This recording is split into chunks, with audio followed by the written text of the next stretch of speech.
గాంధీ వేషాధారణ, అంబేద్కర్ వేషాధారణ అనుకున్నాం. 70 ఏండ్ల కింద ఉన్న వాతావరణం ఇవాళ కాదు. ఇందాక మీరు ఓ మాట అన్నారు. 40 ఏండ్ల కింద వరుసగా నిలబెడితే కనుక ఎవరే కులమో తెలిసిపోతుంది. కానీ ఇవాళ తెలియదు. తెలియని సందర్భంలో ఇవాళ ఉన్న దళిత రాజకీయాల ఆలోచన, లేదా కనుక బహుజన రాజకీయ ఆలోచన, సింప్లిసిటీ ఇక్కడ చాలా ఇంపార్టెంట్ కదా. వారి వేషాధారణ, వారి ఆచరణ ఎట్లా ఉంది, ఎట్లా ఉంటే బాగుంటుంది. అంటే దీనిలో కంపారిజన్ అనేటిది కల్చరల్ పాలిటిక్స్లో కంపారిజన్ కుదరదు. ఎందుకంటే గాంధీ సూట్ వదిలేసి గోచి పెట్టుకున్న టైంకి అంబేద్కర్ బట్టలు లేని దశ నుంచి సూట్ వేసుకునే దశ అది ఆనాడు. ఇప్పుడున్న రాజకీయ నాయకులలో కూడా కింది కులాల నుంచి రాజకీయాల్లోకి వస్తున్నటువంటి వాళ్ళు, బీసీలు ఉండొచ్చు, ఓబీసీలు ఎంబీసీలు ఉండొచ్చు, ఎస్సీలు ఉండొచ్చు, వీళ్ళకేమో గౌరవము పొందడం, డిగ్నిటీ అనేది వీళ్ళకు ఒక అవసరం, రెస్పెక్ట్ అనేది ఒక అవసరం. నేను బట్టలు మంచిగా వేసుకోకపోతే వాడు నన్ను లోపల కూడా రానియడమో, పార్టీలో విలువేయడమో. ఎందుకంటే పార్టీలన్నీ అగ్రవర్ణాల చేతిలో, ఏ పార్టీ అయినా కూడా ఎక్కడుందండి బ్రాహ్మణులకు అధికారం అని అంటుంటారు. కానీ మొన్నటిదాకా 120 సంవత్సరాలు కాంగ్రెస్ పార్టీ వాళ్ళ చేతుల్లో ఉంది. ఇప్పుడు ఎక్కడండి ఇవన్నీ అని మాట్లాడుతుంటారు. చాలా సింపుల్ అండి అని అంటారు. భారతీయ జనతా పార్టీ ఇప్పటికీ కూడా వాళ్ళ చేతుల్లో ఉంది. అది ఏ పొలిటికల్ పార్టీ అయినా సరే కొన్ని శక్తుల చేతిలో ఉంటాయి. వాళ్ళ సామాజిక అవసరాల రీత్యా ఒక బీసీలను, కొందరు బీసీలను, ఎస్సీలను, ఎస్టీలను దగ్గర తీస్తారు. వీడు ఆ దగ్గరికి పోయే క్రమం, ఇది సామాజిక వైరుధ్యం. అవును. నువ్వు ఒక స్కూల్కి పోతున్నప్పుడు ఒక అప్పర్ కాస్ట్ పర్సన్కి, ఒక దళిత్ పర్సన్కి, లేకపోతే లోవర్ కాస్ట్ పర్సన్కి చాలా ప్రెషర్స్లో తేడా ఉంటుంది. అప్పర్ కాస్ట్ పర్సన్ అవలీలాగా పోగలుగుతాడు. ఏ డ్రెస్ వేసుకున్నా ఆయనకు ఉండే రెస్పెక్ట్ ఆయన కూడా పేరు. కానీ పోయేటట్లు లోవర్ కాస్ట్లో ఉన్నవాడికి కొంచెం నీట్గా డ్రెస్ వేసుకోవాలి, కొంచెం శుభ్రంగా కనబడాలి, కొంచెం తల 2 సార్లు దువ్వుకోవాలి, అట్లా అనుకుని చాలా సిస్టమేటిక్గా ఒబీడియంట్గా ఉంటుంది. రాజకీయ నాయకులు కూడా సేమ్ అప్లై అవుతుంది. వీడు ఏం లేకున్నా డాంబికంగా కనబడాలనుకుంటాడు. ఎందుకు కనబడాలనుకుంటాడంటే అప్పుడే నీకు పవర్ ఇస్తాడు, అప్పుడే నీకు ఒక అవకాశం ఇస్తాడు. అప్పుడే ఇవన్నీ పొలిటికల్ సైకాలజీలో ఇవన్నీ భాగంగా ఉంటుంటాయి. ఒక బీసీ లీడరు నీతోటి ఒక 50 మంది ఉన్నారు అనిపించుకోవాలంటే 50 మందిని నువ్వు హైర్ చేయాలి, 50 మందిని నీ ఎంబడి పెట్టుకోవాలి, వాళ్ళందరికీ భోజనాలు పెట్టాలి, వాళ్ళందరికీ ఖర్చులు, ఈ మెయింటెనెన్స్ అంత ఉంటుంది. సో ఈ రాజకీయాలలో ఇది వేరువేరుగా కనబడుతుంది.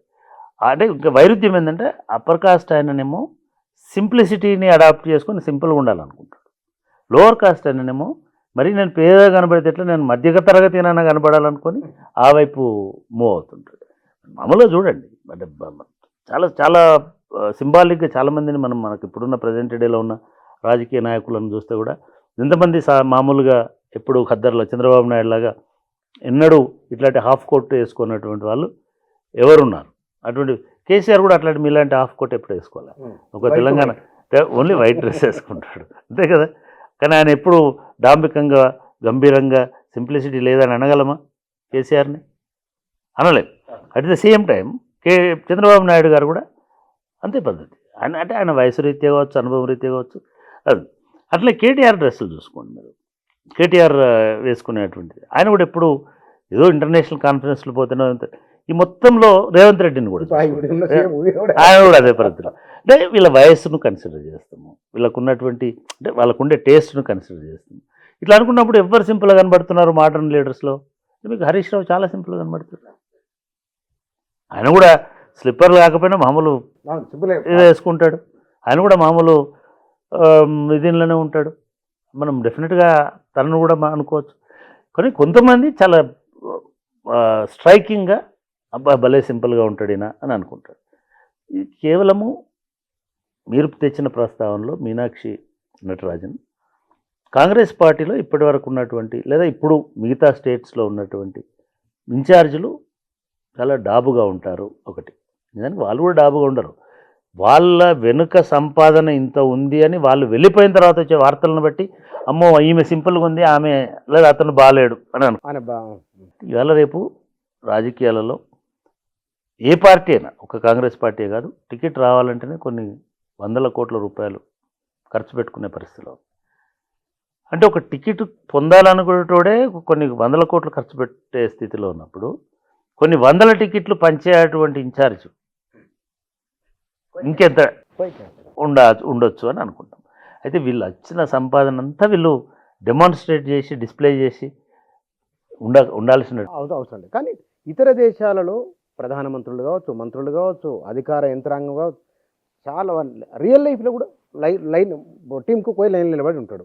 లేదా కిర్ స్టార్మర్ వస్తాడు, ఆయన వచ్చి లైన్లో నిలబడి ఉంటాడు. ఫర్ ఎగ్జాంపుల్ మెక్రాన్ వస్తాడు, మెక్రాన్ వచ్చి మామూలుగా నిలబడి ఇట్లా టీ తీసుకొని టిఫిన్ చేసిపోతాడు.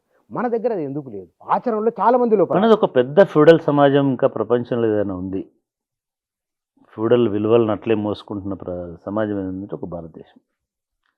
అది రాజకీయాల్లోకి వచ్చినా, అది కార్పొరేట్కి వచ్చినా, ఆ కల్చర్ను మాత్రం భారతదేశం వదులుకోవడం లేదు. 76 అయినా 70 బ్రిటిష్ వాళ్ళ కాలం నుంచి బ్రిటిష్ వాడేమి హంగామా చేయాలి. ఇక్కడ ఆఫీసర్స్ మాత్రమే చేసినారు, కానీ వాళ్ళు కూడా సామాన్యంగానే ఉన్నారు. ఎవరైనా అది హ్యూమన్ వాల్యూ. మీకు భారతదేశంలో ఈ అసమానతలు అనేటువంటి అంతరాలు అనేటువంటి అంతరం అంటే ఏంటిదండి? హెచ్చు తగ్గు. హెచ్చు అంటే ఏంటిది? ఎక్కువ. ఎక్కువ అంటే ఏంటిది? సంపదను, మరి ఇండియాలో అయితే కులము, గౌరవము, కులము, సంపద. సంపద హెచ్చు కాదు. చాలా మంది కంటే నాకు ఎక్కువ సంపద ఉండొచ్చు, అంత మాత్రాన నేను హెచ్చు. మర్యాదలను కూడా అది ఒక సాంప్రదాయంలో గౌరవం. చివరికి అది ఎక్కడికంటే నా ఎంబడి వీడు ఉండాలి, నా ఎంబడి ఇంతమంది ఉండాలి, నేను చెప్పినట్టు వీళ్ళందరూ వినాలి అనే కాడికి వెళ్ళి కదా. ఒక పెద్ద భూస్వామి ఉంటాడు గ్రామంలో, ఆ భూస్వామికి ఉండే వందిమాగదులు, ఆ భూస్వామికి ఉండే గౌరవం, ఆ భూస్వామికి ఉండే అటువంటి విలువ ఆ గ్రామంలో, ఇదంతా ఆయనకు తన కులం వల్ల, తన సంపద వల్ల, తన భూమి వల్ల, తన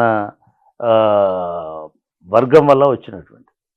అదే ఊళ్ళో ఇంకొక ఆయన ఉంటాడు, ఆయన గొప్ప సంపన్నుడై ఉండొచ్చు, విద్వాంసుడై ఉండొచ్చు, పండితుడై ఉండొచ్చు, కానీ ఆ భూస్వామి దగ్గరికి పోయి ఆయన కూడా చేతులు కట్టుకొని నిలబడతాడు. ఎక్కడ నువ్వు ఏ జీవితంలో, ఏ సినిమాలో, ఏ కథలో సకల విద్యా పారంగతుడైనటువంటి పండితుడు కూడా పోయి కాలు మీద కాలేసుకొని భూస్వామి దగ్గర కూర్చొని ఇది లేదు. ఫ్యూడలిజం అంటే అది. అంటే ఎవడి చేతుల్లోనైతే ఇవన్నీ ఉంటాయో దాన్ని ఇది చేసుకు. ఇది పొలిటికల్ కల్చర్ అయిపోయింది భారతదేశం. 2 సార్లు ఎమ్మెల్యే చూడండి, ఎంతమందిని ఎట్లా మేనేజ్ చేస్తుంటాడు, ఎట్లా ఇది చేస్తుంటాడు. ఇది ఒక నాయకత్వం అని అంటే ఇతరులను శాసించే స్థితిలో ఉండాలనేది భారతీయులకు ఉన్నటువంటి ఒక ఆదర్శం, రాంగ్ ఆదర్శం. అది అటువంటి ఒక దీనిలో ఉన్నారు వాళ్ళు, అట్లనే అనుకుంటారు. అధికారం అంటే అదే అని అనుకుంటారు. కాబట్టి ఆ డాంబికం ప్రదర్శిస్తుంటారు. విదేశాలలో అటువంటి ఫ్యూడల్ విలువ లేదు. మనిషిని మనిషిగానే గౌరవించే విలువ ఉంది. ఎవడి గిన్నెలు వాడే కనుక్కోవాలి. ఇప్పుడు మన చాలామంది అమెరికాకు పోతున్న వాళ్ళకి తెలుసు, అయ్యో ఇండియాలో ఉంటే ఎంత గొప్పగా ఉండేటోళ్ళమో, అమెరికాకు వస్తే ఎట్లా ఉంటుంది పరిస్థితి. ప్రతి ఒక్కడు ఎవరిది వాడు ఉడుచుకోవాలి, ఎవరిది వాడు బట్టలు ఉతుక్కోవాలి, ఎవరిది ఇంకోటి కావాలా. నేను ఇంతమందిని హైర్ చేసుకుంటా అంటే నీ జీవితం నువ్వు కూడా ఇంకోటి దగ్గర పాలేరున్నా కూడా నీకు అంత ఇది రాదు. కాబట్టి అక్కడి సమాజాల్లో ఉన్నటువంటి విలువలను బట్టి రాజకీయాలు రిఫ్లెక్ట్ అవుతుంటాయి. భారతీయ సమాజం ఇంకా ఆ ఫ్యూడల్ విలువల్ని వదులుకోలేని కొందరు అర్ధవలస అర్ధ భూస్వామి అని ఎట్లాగైతే చేస్తారో మనకు ఆ 2 లక్షణాలు ఉన్నాయి. ఒకటి, వలసవాదులు వచ్చి ఇక్కడ అధికారం చెలాయించినప్పుడు ఎటువంటి దొరతనం ప్రదర్శించినారో మనం ఒక సందర్భంలో మాట్లాడుకున్నాం. దొరతనం అంటే కేవలం ఒక కులతలం కాదు. దొరతనం అంటే డాబు, దర్పం, అధికారం, పవర్, విర్రవీగే తత్వం, ఇదంతా దొరతనం. అది తెల్లవాడి నుంచి మనకు వచ్చింది. తెల్లవాడు ఏజెంట్లు కూడా దొరతనాన్ని ప్రదర్శించినారు ఇక్కడ. అంటే అవతలివాడు నాకంటే కిందివాడు, వాడు నా బానిస అని అనుకున్నప్పుడు నీకు నువ్వు నేను అధిపతిని అని అనుకుంటావు. ఆ లక్షణం భారతీయుల్లో ప్రతి కులంలో ఉన్నది. అంబేద్కర్ చెప్పినట్టు మళ్ళీ ఈక్వల్ గ్రేడెడ్ ఇన్ఈక్వాలిటీస్లో పైవాడు కిందివాడు అని అనుకోవడంలోనే, వాడు పైవాడు అనడంలోనే ఇన్ఈక్వాలిటీ. పైవాడు అనేసరికి వాడు కొంత పవరు, గౌరవము, ఆధిపత్యము ఇవన్నీ వాళ్ళలోకి వస్తాయి. కాబట్టి భారత సమాజంలో రుగ్మత తప్ప ఇది కేవలం ఇండియన్ పొలిటికల్ సిస్టంలో, భారత రాజ్యాంగంలో ఎక్కడ హెచ్చు తగ్గులు లేవు. భారత రాజ్యాంగంలో ఇప్పటికి కూడా ఎలక్టెడ్ రిప్రజెంటేటివే, సర్వెంటే, అంతేగాని వాడి యజమాని కాదు. కానీ మనం ఏమనుకుంటామంటే ఆ దొర యజమాని తత్వం నుంచి మనం వాడిని, ఆ నాయకుడిని అర్థం చేసుకొని, లేదా ఆ పొజిషన్ అర్థం చేసుకొని అది చేస్తాం. యూరోప్లో అటువంటిది ఎప్పుడో 500 సంవత్సరాల కిందనే పోయింది, ఇంకా ఎక్కువ సంవత్సరాల కింద, 1000 సంవత్సరాల కింద పోయింది. అమెరికాలో అది లేనే లేదు, దాని నుంచి వచ్చింది. అమెరికాలో ఏముంది, ఇప్పుడు సంపద ఉంది, ఆ సంపన్నుడే శాసనకర్త అమెరికాలో. కానీ ఇక్కడ అట్లా కాదు. ఇక్కడ మొత్తం ఆ భూస్వామ్య ప్లస్ ఈ 2 కలగలిపి మనుషుల్ని శాసించే స్థితిలో. అంటే ఇక్కడ మనం ఇతర దేశాలలో ఉండి ఎన్ఆర్ఐలుగా ఉన్న వాళ్ళు, మంత్రులైన వాళ్ళు, ఎమ్మెల్యేలు అయిన వాళ్ళు ఉన్నారు. ఆ దేశంలో ఉన్న కల్చర్ ఏమిటో తెలుసు. వాళ్ళు ఎంతో కొంత కూడా ఇక్కడ ఎందుకు దాన్ని ప్రాక్టికల్గా చూపించలేకపోతే రీజన్ ఏమిటి? అంటే ఆ కల్చర్ గొప్పదనుకుంటే వాళ్ళు అక్కడనే ఉండేవాళ్ళు కదా. ఇంట్లో మజా ఉందని కదా అక్కడి నుంచి వచ్చి వేల కోట్ల రూపాయలు, వందల కోట్ల రూపాయలు ఖర్చు పెట్టి ఏదో ఆంధ్రప్రదేశ్లో ఒక ముఖ్యమంత్రి, ఒక మంత్రి, లేదా ఇప్పుడు సెంట్రల్లో మంత్రి ఆయన ఒక పెద్ద సంపన్నుడు అని విన్నాను. చాలా పెద్ద సంపన్నుడు. ఆయన ఎన్నికల అఫిడవిట్ కూడా 5,000 కోట్లు 4,000 కోట్లు హాయిగా అట్లా కూడా కాదు, ఇట్లా కాలు మీద కాలు వేసుకొని రోజు ఇట్లా కూర్చొని, లేదా ఇట్లా ఒక 100 మందిని పెట్టి ఒక విసరకారణవి అంటే అధికారం చేయాలి. కానీ అంతకంటే మజా ఏదో ఆయనకి ఇక్కడ ఉంది ఈ పాలిటిక్స్లో.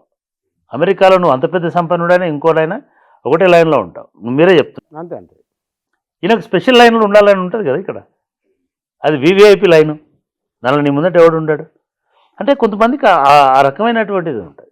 లేకపోతే ఇక్కడికి వచ్చి పాలిటిక్స్ ఎందుకు చేస్తారు? అక్కడే పాలిటిక్స్. అక్కడ చాలామంది గుజరాల రవీంద్రారెడ్డి గారు అన్నారు, వాళ్ళ పేరెంట్స్ ఇద్దరు కమ్యూనిస్ట్ ఉద్యమంలో ఉన్నవాళ్ళు. ఆయన జర్మనీలో చదువుకున్నాడు, డాక్టర్. జర్మనీలో కమ్యూనిస్ట్ విద్యార్థిగా పోయినాడు, కమ్యూనిస్ట్గానే చదువుకున్నాడు. డాక్టర్ అక్కడ సెటిల్ అయినాడు. అక్కడ ఒక కార్పొరేటర్ అయ్యాడు, అక్కడ ఒక మున్సిపల్ కమిషనర్ చైర్మన్ అయినాడు. ఫైన్, ఆయన అట్లాంటి రాజకీయాలు ఉన్నాడు కాబట్టి అక్కడ రాజకీయ నాయకుడు. ఆయనకు అప్పుడు కోరిక వచ్చింది అనుకో, నేను కూడా ఒక రెడ్డిని కదా, నేను కూడా పోయి నల్గొండలో పాలిటిక్స్ చేయొచ్చు కదా, నేను కూడా ఇలా రెడ్ల కంటే అందరికంటే నేను కూడా హెలికాప్టర్లో తిరగవచ్చు కదా రోజు అని అనుకుని ఉంటే, అంటే ఇండియాలో ఈ ఫెసిలిటీస్ అన్నీ ఉన్నాయి. నువ్వు అక్కడ ఇవన్నీ చేయలేవు. చేసిన దానికి ప్రతిదానికి ఛార్జ్ చేస్తాడు. నీకు అక్కడ రాదు కదా ఫ్రీ. ఈ నుంచి మనం ఇక్కడ నుంచి చౌటుప్పలు పోవడానికి కూడా హెలికాప్టర్లో వాతావరణం వచ్చింది. సో ఈ పవర్ అనేటువంటిది మనుషుల్ని ఇట్లా తయారు చేస్తున్నారు. నీకు అమెరికాలో పవర్ ఉండదు. అమెరికాలో ఏ సెనేటర్కి కానీ ఇంకోళ్ళకి కానీ పవర్ అనేటువంటిది అడ్మినిస్ట్రేషన్లో కనబడుతుంది తప్ప పబ్లిక్ లైఫ్లో పవర్ ఉండేటువంటి అవకాశం లేదు. ఎవడు నీకు సైరన్ వేసుకొని పోవడానికి వీల్లేదు, ఎవడు రోడ్ బ్లాక్ చేయడానికి వీల్లేదు, ఎవడు ఇంకొక పద్ధతిలో పోవడానికి ఇంకొక పద్ధతిలో ఇక్కడ అనుసరిస్తున్నటువంటిది చేయడానికి లేదు. సో ఇదంతా ఏంటంటే ఇక్కడ ఒక రాజులాగా వాళ్ళ దృష్టిలో ఇక్కడ ఒక పార్లమెంట్ మెంబర్ అయినా ఒక మంత్రి అంటే ఒక రాజు, పాత రాచరికపు రోజుల్లో ఉండేటువంటి దీనిలా కాబట్టి చాలామంది అటువైపు అట్రాక్ట్ అవుతుంటారు. నువ్వు ఐఏఎస్ ఆఫీసర్వా, నువ్వు నువ్వు ఇంకేదోనా అంటే ఎక్కడ లేనంత గౌరవం, ఎక్కడ లేనంత పవర్ మీ చేతులలో ఉంటుంది. మీ చుట్టూ అదృశ్య వ్యసనకర్రలు నడుస్తూనే ఉంటాయి, మీ చుట్టూ జయధ్వానాలు ఉంటూనే ఉంటాయి. ఇదంతా కూడా ఒక రాచరికపు వైభోగంలాగా కనబడుతుంది కాబట్టి ఆ వైభవాన్ని కోరుకోవడానికి చాలామంది వస్తుంటారు పవర్లో.